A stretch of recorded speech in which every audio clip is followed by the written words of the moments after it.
Hello everybody, welcome to Mamta Vidhi classes. I am once again in front of you with my new video. In this video, we will read a new poem, Wrinkles. Okay? This poem talks about sacrifices of mother for their children. The title of this poem, Wrinkles, is symbolical of suffering of a mother right from the birth. Okay? Till she grows up, she married and become a mother. Okay, the toll of her sacrifices is very high. We can't pay, so we should respect our mother and we should love our mother. Okay, in this poem, a writer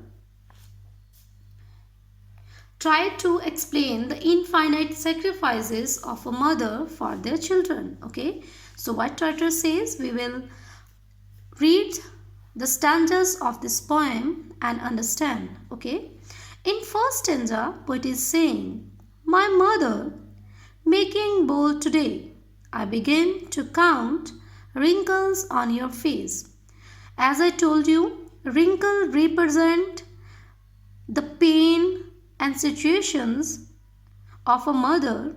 Okay, so एक बच्चा अपनी माँ को कहता है कि माँ making bold today, आज साहस करते हुए, आई बिगिन टू काउंट, मैं शुरू करता हूँ गिनना, रिंकल्स ऑन योर फेस, तुम्हारे चेहरे पर जो झुर्रियाँ पड़ी हैं, जो फोल्ड्स हैं, वो जस्ट एक फोल्ड्स नहीं बल्कि एक पेन है जो तुम्हारी कंडीशन को, जो तुम्हारी सिचुएशन को, जिससे तुम पास थ्रू हुई हो, उसको रिफ्लेक्ट कर रहे हैं. तो उस पेन को मैं आज काउंट करना शुरू करता हूँ. अब पोइट क्या कहते हैं, one wrinkle of the time when your father uprooted you from the backyard of his house to plant you in the courtyard of others. Okay, यहाँ पर पोइट कहते हैं एक चाइल्ड के माध्यम से कि एक रिंकल उस टाइम का है, of that time when your father uprooted you.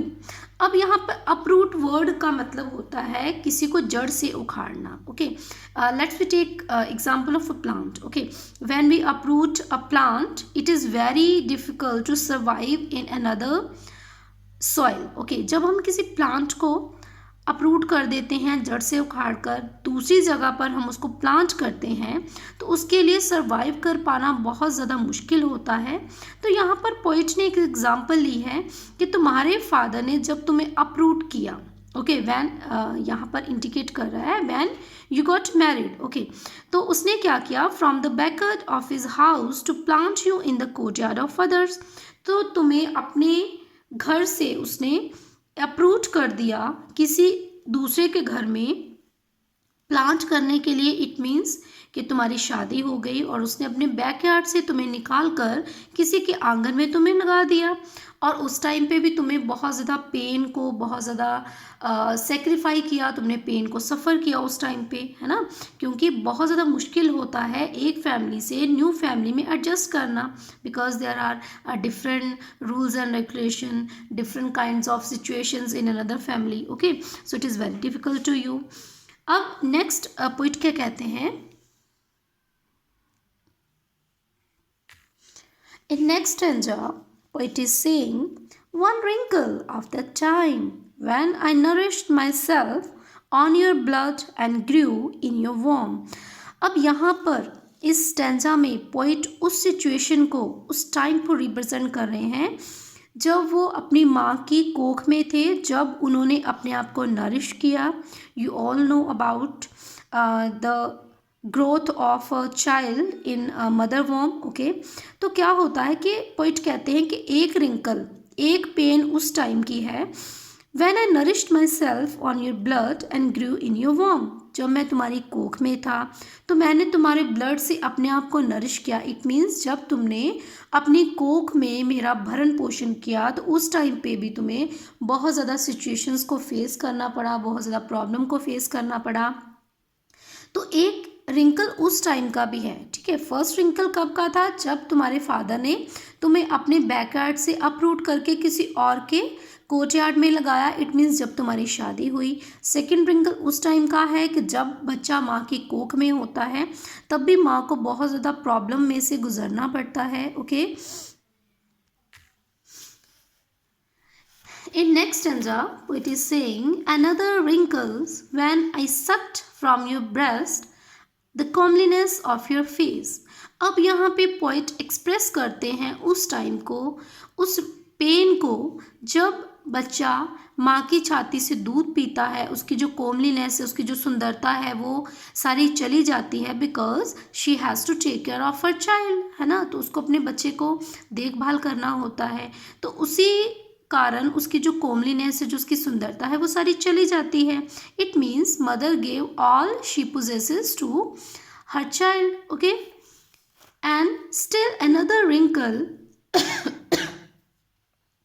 When a girl took me away from you. अब यहाँ पर पोइट कहते हैं कि अनदर रिंकल उस टाइम का है जब मेरी शादी हो गई, है ना, जब पोइट की शादी हो गई। And took me away from you, जब एक लड़की मुझे तुमसे अलग करके ले गई। इट मीन्स जब किसी की शादी हो जाती है तो उसकी अलग से फैमिली हो जाती है ना, तो वो अपनी फैमिली में इतने इन्वॉल्व हो जाते हैं कि वो अपने पेरेंट्स को, वो अपने मदर फादर को भूल जाते हैं, ठीक है। तो इस तरह से एक रिंकल उस टाइम का है, तुम्हें उस टाइम पे भी एक पेन में से गुजरना पड़ा। Next poet is saying, mother, my mother, taking courage in my hands today, I am seeking under the skin of your wrinkles a girl. अब यहाँ पर पोइट कहते हैं कि माँ, आज मैं साहस जुटाकर, आई एम सीकिंग, मैं ढूंढ रहा हूँ, under the skin of your wrinkles, तुम्हारे जो चेहरे पर बड़ी पड़ी हुई झुर्रियाँ हैं या जो तुम्हारे रिंकल्स हैं, उनके अंदर एक गर्ल को, ठीक है, एक लड़की को। अब कौन सी वाली लड़की को? Who was suppressed, जो कि कहीं पर खो चुकी है, कहीं पर दब चुकी है फैमिलीज की रिस्पॉन्सिबिलिटी के नीचे। Who celebrated राडे फेस्टिवल, वो लड़की जो कभी राडे फेस्टिवल को सेलिब्रेट करती थी। अब राडे फेस्टिवल क्या है? Rade festival is a festival celebrated by girls of pre puberty age during the navratras by putting necks of pitchers in the ground and sewing in them grain and drawing circles round the necks in the different colors. When the grains sprout on the last day of the Navratras, they are taken for immersion in the river with singing. Okay, तो एक राड़ी एक festival होता है जिसमें जो लड़कियां हैं, है ना, जो छोटी लड़कियां होती हैं, वो जो घड़े होती हैं, उनके जो नेक्स होते हैं ना, ऊपर वाला हिस्सा जो होता है टूटा हुआ, तो उसको ज़मीन में गाड़ती हैं, फिर उसमें कुछ जैसे ग्रेन्स वगैरह डालती हैं, और फिर जो वो स्प्राउट होते हैं, ठीक है, तो जब नवरात्रि का लास्ट डे होता है तब वो उसको इमर्स करती हैं। इमर्स क्या होता है? प्रवाहित करना, ठीक है, उसको रिवर में गाती हुई वहाँ पर जाती है, उसको इमर्स करती हैं। तो ये राडे फेस्टिवल है ना। तो पोइट कहते हैं कि वो लड़की जो कभी सेलिब्रेट करती थी राडे फेस्टिवल विद फोननेस, फोननेस होता है बड़ी ज़्यादा चाव के साथ, बड़ी ज़्यादा खुशी के साथ। Who went to the Tawi. अब देखिए ये जो तवी रिवर है, ये जम्मू की रिवर है ना, रिवर है, तो पोइट बेसिकली वहीं से होंगे, तभी वो उसको मेंशन कर रहे हैं रिवर को। तो वो कहते हैं who went to Tawi to immerse राडे सीडलिंग, जो कि तवी रिवर पर जाती थी गाती हुई उन राडे सीडलिंग्स को, उनको जो स्प्राउटेड जो ग्रेन होते थे उनको इमर्स करने के लिए, and bath during the Navratras, और वहाँ पे नवरात्रास के दौरान वहाँ पे रिवर में स्नान करती थी।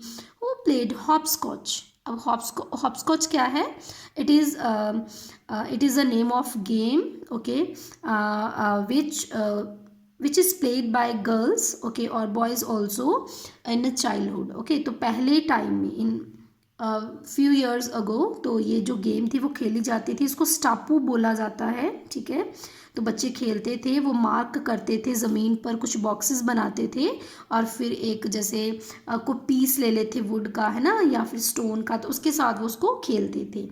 तो यहाँ पे पोइट कहते हैं कि तुम नवरात्रा के दौरान वहाँ पर जाकर स्नान करती थी, उन शिवलिंग्स को इमर्स करती थी और स्टापू खेलती थी and the game of pebbles. Pebbles क्या होते हैं? पेबल्स होते हैं पत्थर, है ना। तो पहले टाइम में आज की तरह मोबाइल फ़ोन्स नहीं होते थे, है ना, सोशल मीडिया नहीं था, टेलीविज़न नहीं था, तो लोग जो थे अपने एंटरटेनमेंट, जो बच्चे एंटरटेनमेंट कैसे करते थे? गेम्स खेल के, है ना, छोटी छोटी गेम्स खेली जाती थी। तो यहाँ पे पोइट कहते हैं कि तुम पेबल्स खेलती थी, रंग बिरंगे कंकर या पत्थर जिसको बोल सकते हो, उनके साथ तुम खेलती थी, तुम बहुत ज़्यादा चाव से इन चीज़ों को करती थी। तो वो लड़की कहाँ पे है? ठीक है, अब वो एक फैमिली की जिम्मेवारियों के अंदर दबकर रह गई है। अब नेक्स्ट पॉइंट क्या कहते हैं? I will bring for you everything, colours for Rade, tinsel for you dupatta. अब यहाँ पर पोइट कहते हैं कि माँ वो प्रॉमिस करते हैं अपनी मदर को, the poet promises mother to give her everything, okay, that she was found of. अब यहाँ पर पोइट कहते हैं कि मैं तुम्हारे लिए लाऊंगा हर एक वो चीज़, कलर्स फॉर राड़े, राड़े के वो रंग, टिंसिल फॉर योर दुपट्टा, टिंसिल होता है गोटा जो दुपट्टे में लगाया जाता है। तो यहाँ पे पोइट कहते हैं कि मैं तुम्हारे लिए दुपट्टे पे लगाने के लिए वो टिंसिल लाऊंगा। अब ये टिंसिल जो है वो शो करता है यूथ एज को, है ना, जब गर्ल्स जवान होती हैं, यूथ एज में होती हैं, तब वो गोटा किनारी ऐसे थोड़े ब्राइट कलर या फिर शाइनिंग वाले क्लोथ्स डालती हैं ना। तो जैसे जैसे एज होती चलती है वैसे वैसे उनके जो शौक़ है वो चेंज होते चलते हैं, है ना। तो यहाँ पर पोइट कहते हैं कि मैं तुम्हारे लिए हर वो चीज़ लाऊंगा जो तुम्हें पसंद थी। Okay, colorful pebbles from across the Tavi become that girl mother just for a day. Poet कहते हैं कि मैं तुम्हारे लिए वो रंग बिरंगे पेबल्स जिनके साथ तुम खेलती थी वो भी लाऊंगा। From across the Tawi, Tawi के उस पार से। अब यहाँ पे जो across the Tawi means from your paternal home, जब तुम अपने फादर के होम में थी, जैसे तुम बड़े शौक के साथ हर एक जो गेम खेलती थी या फिर हर एक फेस्टिवल को सेलिब्रेट करती थी, तो वैसे he become that girl mother, तो वैसी ही लड़की एक दिन के लिए बन जाओ मेरी माँ, जस्ट फॉर अ डे, एक दिन के लिए। So this poem and with the hopeful note. Okay, तो ये जो पोएम है वो एक होपफुल नोट के साथ, एक आशा के साथ, एक प्रॉमिस के साथ जो बच्चा अपनी माँ को करता है, that he wants to give everything to his mother, तो उसके साथ ये होपफुल नोट के साथ ये जो पोएम है वो ख़त्म होती है। और ये जो पोएम है इसका मेन मोटिव है that we should respect our mother, we can't pay the toll of his her sacrifices. Okay, so we should always be grateful to our mothers, we should respect our mother, okay, because her sacrifices are infinite. okay, तो ये जो poem है इसके माध्यम से एक जो poet है, एक जो बच्चा है, वो अपनी माँ को रिस्पेक्ट देता है, उसको एक प्रॉमिस करता है एक अच्छी लाइफ देने का, ओके, और उसे बोलता है कि वो एक दिन के लिए वो लड़की बन जाए जो वो पहले थी, but it is not possible, you all know that we can not regain the past, हम चाहकर भी पास्ट को रीगेन नहीं कर सकते हैं। The time spent is spent for ever, जो भी एक टाइम हम एक बार उसको बिता देते हैं वो तो हमेशा के लिए वो ख़त्म हो जाता है। Okay, I hope you all understood this poem. Okay, thanks for watching my video, we will meet in our next video, till then take care, bye bye.